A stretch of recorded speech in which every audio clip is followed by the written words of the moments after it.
Et si la plus grande nuit de la vie d'un acteur se terminait par un chagrin d'amour? À l'âge d'or d'Hollywood, les Oscars n'étaient pas seulement des prix, ils étaient des symboles d'immortalité. Mais derrière le glamour, certaines de ces statues dorées ont disparu, fondues, ou ont été volées dans des circonstances mystérieuses, voire tragiques. Des tempêtes de feu à la trahison. Voici l'histoire cachée des Oscars perdus et des héritages brisés. Dans ce décompte captivant, nous révélons 15 stars classiques d'Hollywood, dont les Oscars ont été volés, perdus ou détruits, et les vérités glaçantes derrière leur disparition. Margaret O'Brien. En 1944, Margaret O'Brien n'était pas juste la chérie d'Hollywood. Elle était un phénomène. À seulement 7 ans, elle a conquis les cœurs avec son rôle dans Meet Me in St. Louis. L'Académie fut tellement impressionnée qu'elle lui décerna l'Oscar Junior, une statuette miniature spéciale créée pour les jeunes acteurs exceptionnels. Mais ce qui est arrivé des années plus tard à cet Oscar serait plus étrange que n'importe quel scénario que MGM lui ait jamais donné. Dans les années 1950, la domestique d'O'Brien a pris la statuette pour la nettoyer et ne l'a jamais rendue.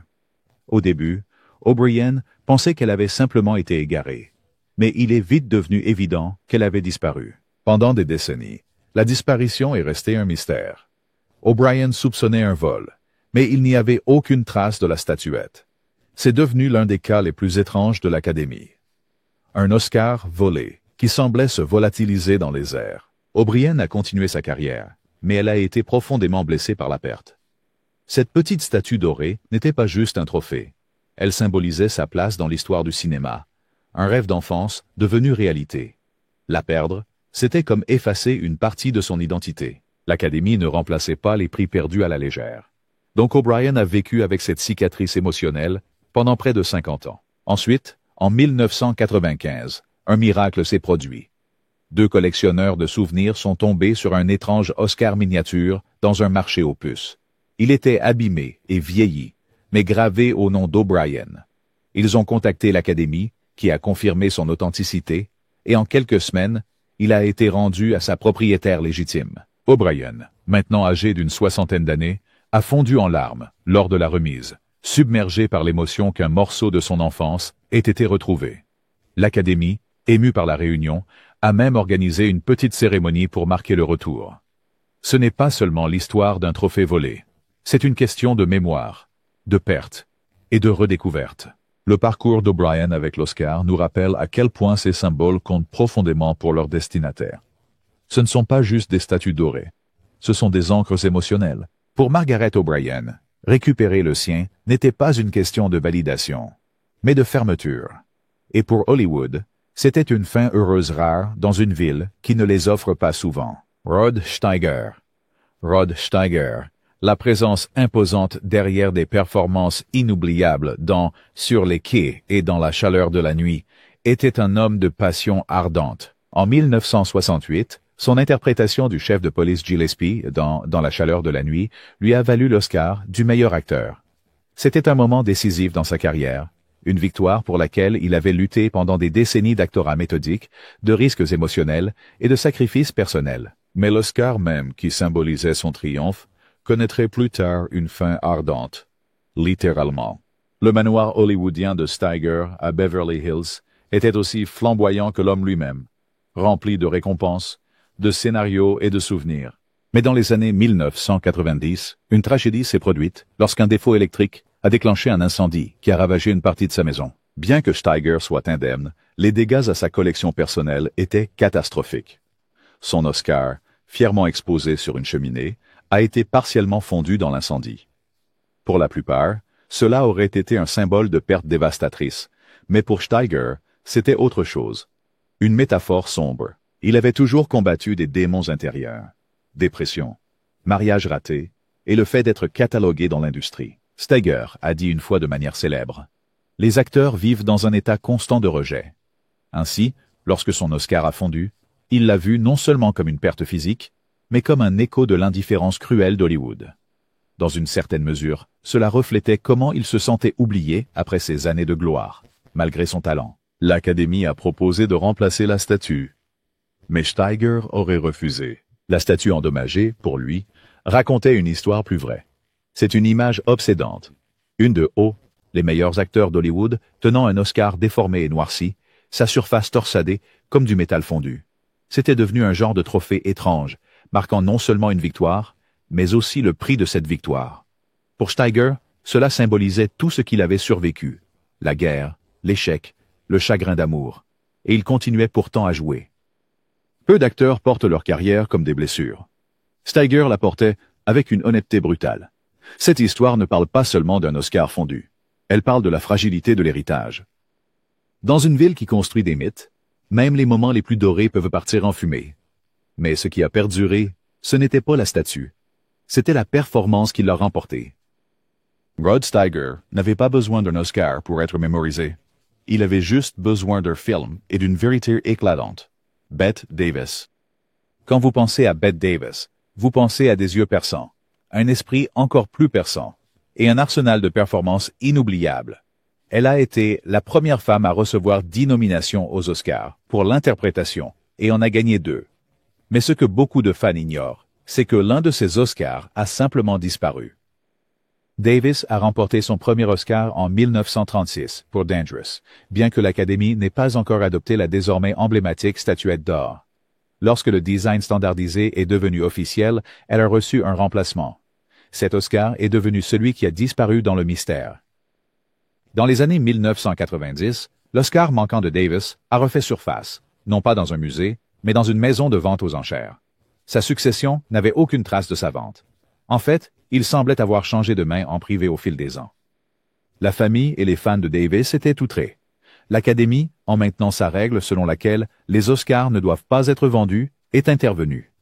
Ils ont acheté la récompense pour 79 500 $ afin d'éviter qu'elle ne reste en circulation privée et pour honorer l'héritage de Davis. Il a été retourné au coffre de l'Académie, pas à sa famille, ce qui a suscité un débat supplémentaire. L'incident a soulevé des questions complexes sur la propriété et l'héritage. Qui possède véritablement un Oscar? La personne qui le remporte ou l'institution qui le décerne? Pour Bette Davis, qui s'est battue toute sa vie pour le contrôle artistique et le respect de l'industrie, voir son Oscar vendu comme un souvenir était une insulte finale. C'était un écho amer de sa lutte permanente contre les structures de pouvoir d'Hollywood. Pourtant, le mystère persiste. Comment l'Oscar a-t-il quitté sa succession? A-t-il été volé, égaré ou vendu secrètement? Nous ne le saurons peut-être jamais. Ce qui est clair, c'est qu'après sa mort, Davis était toujours au centre d'un drame digne de l'un de ses propres films. Et, fidèle à son style, Bette Davis a laissé derrière elle une controverse qui refusait de se taire. Hattie McDaniel. En 1940, Hattie McDaniel a marqué l'histoire en devenant la première personne noire à remporter un Oscar pour son rôle de mamie dans Autant en emporte le vent. C'était une victoire douce amère. McDaniel a été forcé de s'asseoir à une table séparée lors de la cérémonie et n'a même pas été autorisé à assister à la première du film à Atlanta. Pourtant, son discours de remerciement, plein de grâce et de force tranquille, reste l'un des plus émouvants de l'histoire des Oscars. Son Oscar, cependant, allait subir un sort aussi injuste que les barrières raciales qu'elle a brisées. Contrairement aux statuettes d'aujourd'hui, le prix de McDaniel était une plaque, remise aux acteurs dans des rôles secondaires jusqu'en 1943. Elle l'a exposé fièrement à l'université Howard, une institution historiquement noire, comme un symbole de progrès et de fierté. Mais dans les années 1960, lors de travaux de rénovation du campus, la plaque a mystérieusement disparu. Certaines rumeurs affirmaient qu'elle avait été volée pendant une manifestation. D'autres croyaient qu'elle avait été égarée ou détruite par accident. Aucune enquête officielle n'a jamais résolu le mystère. La perte n'était pas seulement physique, elle était symbolique. L'Oscar de McDaniel représentait plus que sa performance. C'était un jalon pour les artistes noirs à une époque de profonde ségrégation. Sa disparition faisait écho à la façon dont Hollywood efface ou néglige souvent les contributions des Noirs. Au fil des décennies, de nombreux efforts ont été faits pour le retrouver ou le remplacer, mais l'Académie n'a jamais émis de réplique. Ce n'est qu'en 2021 que l'Académie a accepté de financer un mémorial de remplacement à l'université Howard, reconnaissant la reconnaissance bien tardive que McDaniel méritait. Ce n'était pas seulement un Oscar volé, c'était un héritage volé. La carrière de Hattie McDaniel était marquée par des compromis et des contradictions, mais son succès a fissuré le mur de l'exclusion raciale à Hollywood. La disparition de son Oscar reste un rappel douloureux de la fragilité du progrès et de la longueur du chemin qui reste à parcourir pour atteindre une véritable égalité dans l'industrie. Marlon Brando. Marlon Brando n'était pas seulement une star de cinéma, il était un séisme culturel. Lorsqu'il a remporté l'Oscar du meilleur acteur en 1973 pour Le Parrain, cela aurait dû être un moment de gloire. Mais au lieu de cela, Brando a fait les gros titres partout dans le monde pour avoir refusé le prix. Sa raison? Pour protester contre la façon dont Hollywood dépeint les Amérindiens et le mauvais traitement des peuples autochtones par le gouvernement fédéral lors de l'incident de Wounded Knee. À sa place, il a envoyé Sachin Littlefeather, une militante amérindienne, pour refuser le prix en direct à la télévision. La réaction a été explosive. Certains dans le public ont hué, d'autres ont applaudi. Mais ce qu'il est advenu de la véritable statuette de l'Oscar reste flou. Puisque Brando ne l'a jamais acceptée, l'Académie ne l'a jamais formellement remise.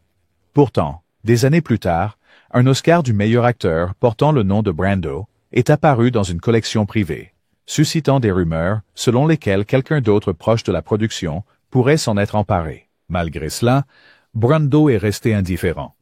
Il n'a jamais voulu le trophée physique pour commencer.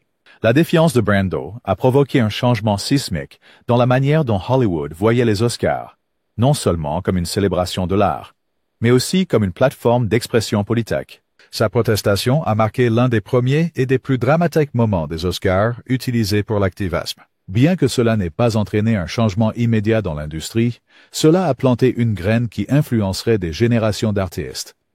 À ce jour, l'emplacement de l'Oscar de Brando pour Le Parrain reste incertain. Certains prétendent qu'il a été stocké et oublié.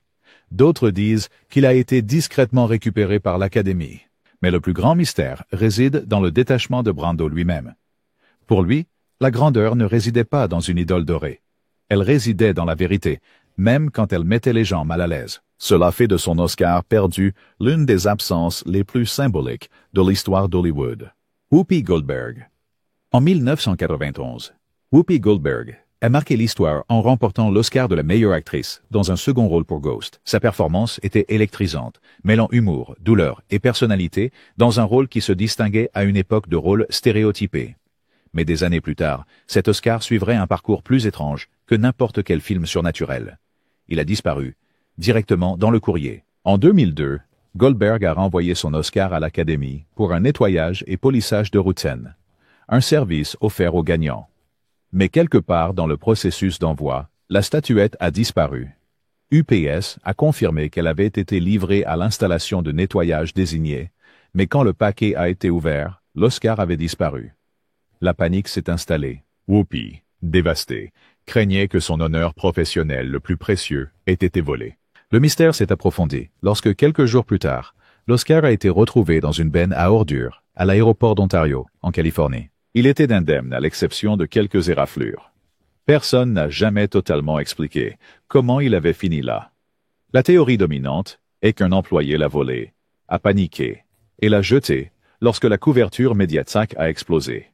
L'Académie l'a rapidement rendu à Goldberg, qui aurait ri de l'absurdité de la situation, mais n'a ensuite pris aucun risque.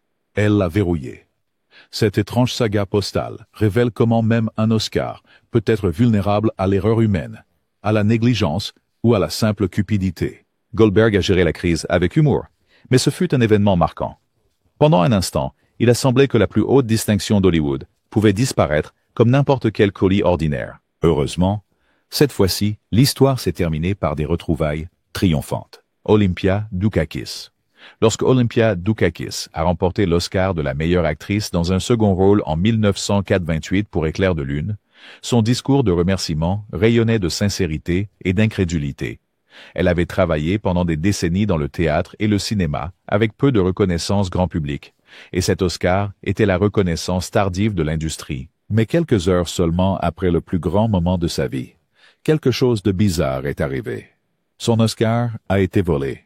Juste après la fête, Dukakis a assisté à une fête privée après la cérémonie et, comme de nombreux lauréats, elle a posé son Oscar sur une table pour saluer des amis et poser pour des photos. À un moment de la soirée, la statuette a disparu. Au début, elle a cru que quelqu'un l'avait déplacée. Puis vint la terrible réalisation. Elle avait été volée. Dans une pièce pleine de célébrités, de photographes photographe et personnel. Son Oscar avait été volé au vu et au su de tous. Heureusement, le voleur n'est pas allé loin. Quelques jours plus tard, l'Oscar a été récupéré après avoir été retourné anonymement à l'Académie. Le voleur, probablement effrayé par l'attention médiatique, ne s'est jamais manifesté. Dukakis, bien que secoué, a trouvé de l'humour dans cette épreuve. J'ai attendu 50 ans pour l'obtenir, et j'ai failli le perdre en une nuit, plaisanta-t-elle plus tard. Mais l'incident révèle quelque chose de plus profond. À quel point même les plus grands triomphes peuvent être éphémères dans le tourbillon de la célébrité. Que quelqu'un puisse s'introduire dans une fête et voler un Oscar montre à quel point ces moments sont fragiles. Pour Dukakis, le vol est devenu un autre chapitre étrange dans une carrière pleine de résilience silencieuse et de secondes chances. Art Carney. Art Carney était déjà un comédien de télévision apprécié lorsqu'il a surpris tout le monde en remportant le prix du meilleur acteur en 1975 pour Harry et Tonto, battant Al Pacino et Jack Nicholson. Mais Carney, un homme modeste, peu à l'aise avec la célébrité, n'était jamais du genre à exhiber ses récompenses. En fait, après avoir reçu son Oscar, il a fait quelque chose que peu de gagnants oseraient imaginer. Il l'a mis dans une boîte et l'a rangé au sous-sol. Des années plus tard, lors d'une rénovation de maison, des ouvriers sont tombés sur une boîte poussiéreuse et non ouverte. À l'intérieur, l'Oscar, toujours en parfait état, enveloppé dans de vieux journaux. Carney avait oublié où il l'avait mis. Il a avoué plus tard qu'il n'aimait pas se vanter et ne pensait pas que le trophée le définissait. Il préférait se concentrer sur son travail, sa famille et sa vie privée, loin des paillettes d'Hollywood. L'histoire de Carney est rare dans une industrie obsédée par la reconnaissance. Alors que d'autres construiraient une vitrine pour leur Oscar, Carney l'a traité comme une vieille photo, importante mais pas centrale. Et pourtant, lorsque le prix a été retrouvé et exposé des décennies plus tard, il est devenu un symbole d'humilité dans un métier construit sur l'ego. Sa statuette aux Oscars n'était ni perdue, ni volée, ni détruite. Elle était cachée par choix. Une rébellion silencieuse contre les projecteurs. D'une manière étrange, c'est l'une des histoires les plus puissantes de cette liste. Non pas parce que la statuette a disparu, mais parce que l'homme qui l'a gagnée n'avait jamais besoin qu'on lui rappelle ce qu'il avait déjà prouvé. James Baskett. L'histoire de James Baskett est l'une des plus douces amères de l'histoire des Oscars.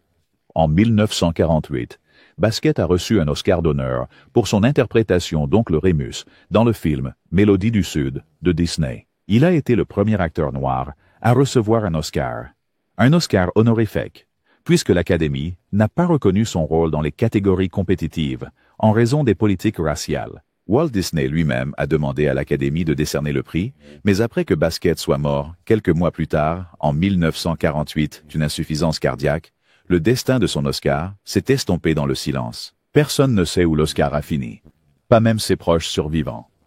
Certains pensent qu'il est resté dans les archives de Disney. D'autres affirment qu'il a été gardé par la veuve de Baskett, et plus tard perdu lors d'un déménagement. Malgré sa victoire historique, l'Académie n'a fait aucun effort pour suivre ou préserver son prix, et Disney, qui l'avait autrefois soutenu, n'a pas pris de mesures pour honorer sa mémoire lorsque le studio s'est distancé de Song of the South, en raison de ses thèmes raciaux controversés. Ce qui rend l'histoire de Baskett particulièrement tragique, c'est la cruelle contradiction à laquelle il a été confronté. Bien qu'il ait offert à Disney l'une de ses performances les plus emblématiques, il n'a même pas été autorisé à assister à la première du film à Atlanta en raison des lois sur la ségrégation. Son Oscar, plutôt qu'un triomphe, est devenu un symbole d'un Hollywood qui utilisait le talent des Noirs, mais reniait leur héritage. À l'époque moderne, les historiens du cinéma ont demandé à l'Académie et à Disney d'honorer publiquement Baskett avec un mémorial ou un Oscar de reproduction. Jusqu'à présent, rien n'a été fait. La récompense physique peut avoir disparu, mais ce qui est pire, c'est l'effacement de l'héritage d'un pionnier. Baskett a brisé des barrières à une époque où cela pouvait coûter une carrière ou une vie. L'Oscar perdu est plus qu'un mystère. C'est une blessure morale que Hollywood n'a pas encore reconnue. Vivien Leigh. Les Oscars de Vivien Leigh ont traversé le chaos, le chagrin et la guerre. Mais l'un d'eux a failli ne pas y arriver. Leigh a remporté l'Oscar de la meilleure actrice pour Autant en emporte le vent en 1939, et à nouveau pour un tramway nommé Désir en 1952. Deux victoires bien méritées pour une actrice connue pour sa beauté envoûtante et sa brillance tragique. Mais la vie personnelle de Leigh s'est effondrée dans le Les décennies qui ont suivi. Son combat contre le trouble bipolaire s'est intensifié, et son mariage avec Laurence Olivier s'est effondré sous la pression. Dans les années 1960, en quittant la maison qu'elle avait partagée avec Olivier, Leigh aurait perdu la trace de son Oscar. Pour autant, en emporte le vent. Pendant le déménagement, des objets ont été égarés ou jetés. Et pendant des années, la statue a été considérée comme perdue. Certains affirmaient qu'Olivier l'avait gardée. D'autres chuchotaient qu'elle avait été vendue lors d'une de ses crises émotionnelles. La vérité a finalement éclaté après la mort de Leigh en 1967, lorsque l'Oscar est réapparu dans une collection privée à New York, achetée anonymement lors d'une vente aux enchères. L'Académie a lancé une enquête, mais en raison de la zone grise entourant la propriété, elle n'a pas pu récupérer l'Oscar. Il reste entre des mains privées à ce jour. La famille de Leigh, quant à elle, a exprimé sa tristesse qu'une part si importante de son héritage ne soit plus à sa place. La disparition de l'Oscar reflétait la désintégration de ces dernières années. Une femme qui a tant donné au monde, se désintégrant lentement en privé, tandis que son plus grand symbole de triomphe disparaissait de sa vie. Vivien Leigh reste l'une des actrices les plus vénérées de l'histoire du cinéma. Mais l'Oscar disparu est un rappel douloureux de la fragilité de la grandeur, de la façon dont la célébrité, la fortune et les récompenses peuvent s'évanouir en temps de crise. Son éclat illuminait l'écran. Son Oscar méritait mieux que de devenir une babiole de collectionneur. Paul Newman. Paul Newman, l'icône aux yeux bleus du charme américain, a remporté son seul Oscar compétitif en 1987 pour La couleur de l'argent. Mais Newman avait une relation complexe avec les récompenses. Il avait été nommé 6 fois avant de finalement gagner. Et lorsqu'il l'a fait, il semblait plus amusé qu'honoré. Plus tard dans sa vie, il a célèbrement dit que les Oscars étaient comme courir après une belle femme pendant 80 ans. Finalement, elle cède, et vous dites « Je suis trop fatigué ». Wanamir Sayesars, malgré l'humour, il chérissait le prix jusqu'à ce qu'il manque de peu de disparaître après sa mort. Après la mort de Newman, en 2008, un lot de ses effets personnels, y compris son Oscar, a été mis en vente par un associé anonyme. L'Académie est rapidement intervenue, invoquant leurs règles selon laquelle les lauréats des Oscars ne sont pas autorisés à vendre les statuettes. La règle, mise en œuvre en 1950, stipule que les Oscars doivent d'abord être proposés à l'Académie pour $1 avant de pouvoir être vendus. Newman lui-même avait signé cet accord lorsqu'il a reçu le prix. Mais d'une manière ou d'une autre, le trophée a été répertorié par un tiers, et la succession de Newman s'est dépêchée d'arrêter la vente. La vente aux enchères a été stoppée, mais pas avant que des images de l'Oscar ne circulent en ligne, relançant le débat sur la propriété d'un Oscar. Newman, qui a fait don de millions à travers son travail philanthropique, n'aurait jamais approuvé l'idée de tirer profit de son prix. Sa famille a ensuite publié un communiqué condamnant la tentative de vente, la qualifiant de profondément irrespectueuse. Bien que l'Oscar ait été récupéré et sécurisé par la succession, l'incident a entaché l'héritage par ailleurs gracieux de Newman. Ce n'était pas un cas de vol ou de destruction. C'était de peu. Un moment où la cupidité a failli voler l'honneur d'un homme. La carrière de Newman reposait sur l'intégrité, et son Oscar est devenu un point de discorde pour les valeurs qu'il incarnait. Finalement, il a été sauvé, mais cette frayeur a rappelé qu'à Hollywood, même la dignité doit être défendue, parfois contre votre propre entourage. Ingrid Bergman. Ingrid Bergman était une royauté du cinéma, remportant 3 Oscars et survivant à l'un des plus grands scandales de l'histoire d'Hollywood. Après sa liaison controversée et son mariage avec le réalisateur Roberto Rossellini dans les années 1950, Bergman a été rejetée par le public américain, mais elle a fait un retour triomphal en remportant l'Oscar de la meilleure actrice dans un second rôle en 1975 pour Le Crime de l'Orient Express. Cependant, le destin de cet Oscar deviendrait un drame discret au sein de sa propre famille, presque perdu à jamais. Après la mort de Bergman, en 1982, ses récompenses et souvenirs ont été partagés entre ses enfants. Mais l'un de ces Oscars, considéré comme celui de 1956 pour Anastasia ou celui pour Le Crime de l'Orient Express, a été découvert plus tard comme manquant de la propriété familiale. Il avait été vendu ou égaré à l'insu de tous lors d'un inventaire de succession en Europe. Sa fille, Isabella Rossellini, s'est alarmée lorsqu'elle l'a découvert des années plus tard dans un catalogue de vente aux enchères privées. Rossellini a agi rapidement, contactant l'Académie et menaçant d'engager des poursuites judiciaires. action si l'article n'avait pas été retiré de la vente. Heureusement, il a été retiré et des négociations ont conduit à son retour. Mais le traumatisme émotionnel est resté. Rossellini a déclaré publiquement que sa mère n'avait jamais considéré l'Oscar comme une marchandise. Elle le chérissait. Non pas comme un prix, mais comme un symbole du retour de sa dignité.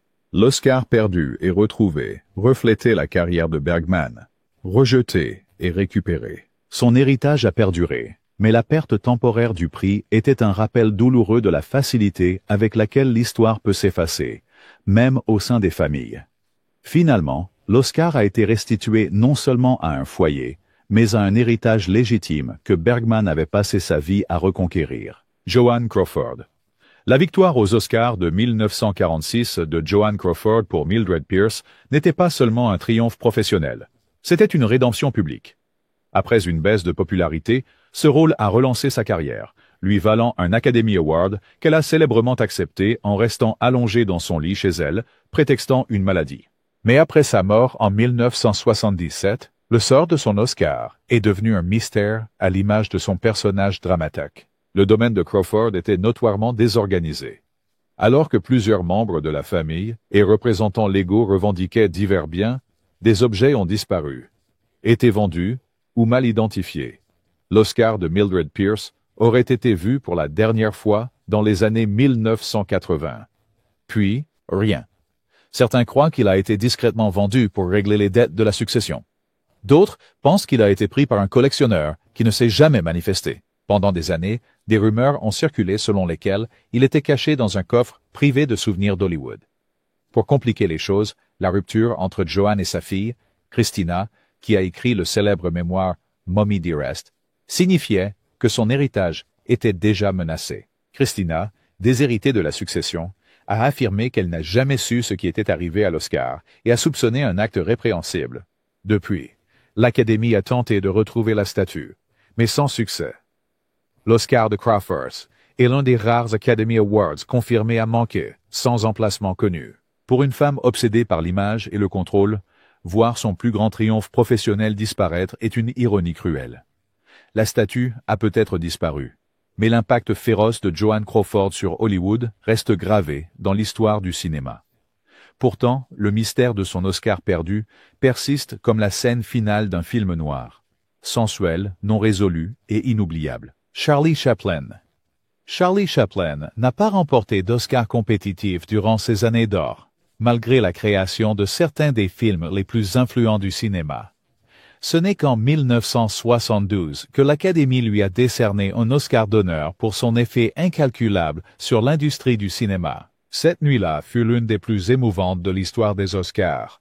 Chaplin a reçu une ovation debout de 12 minutes lorsqu'il est revenu aux États-Unis, après des décennies d'exil durant l'ère McCarthy. Mais l'Oscar lui-même a eu un sort plus tragique. Après la mort de Chaplin en 1977, sa maison en Suisse a été cambriolée. Parmi les objets volés se trouvait l'Oscar honorifique. Malgré les rapports de police internationaux, la récompense n'a jamais été retrouvée. La famille de Chaplin a même offert une récompense, mais l'Oscar semblait avoir disparu de la surface de la Terre. Certaines personnes pensent qu'il a été fondu pour l'or. D'autres croient qu'il se trouve dans une collection privée, caché sous la honte ou le secret. Ce qui est le plus douloureux dans cette perte, c'est le symbolisme. Le retour de Chaplin à Hollywood fut un moment de guérison. Un homme autrefois vilipendé, finalement accepté. Cet Oscar représentait le pardon, l'héritage et la réconciliation. Son vol n'était pas seulement une question de cupidité, c'était une deuxième trahison de l'une des figures les plus chéries du cinéma.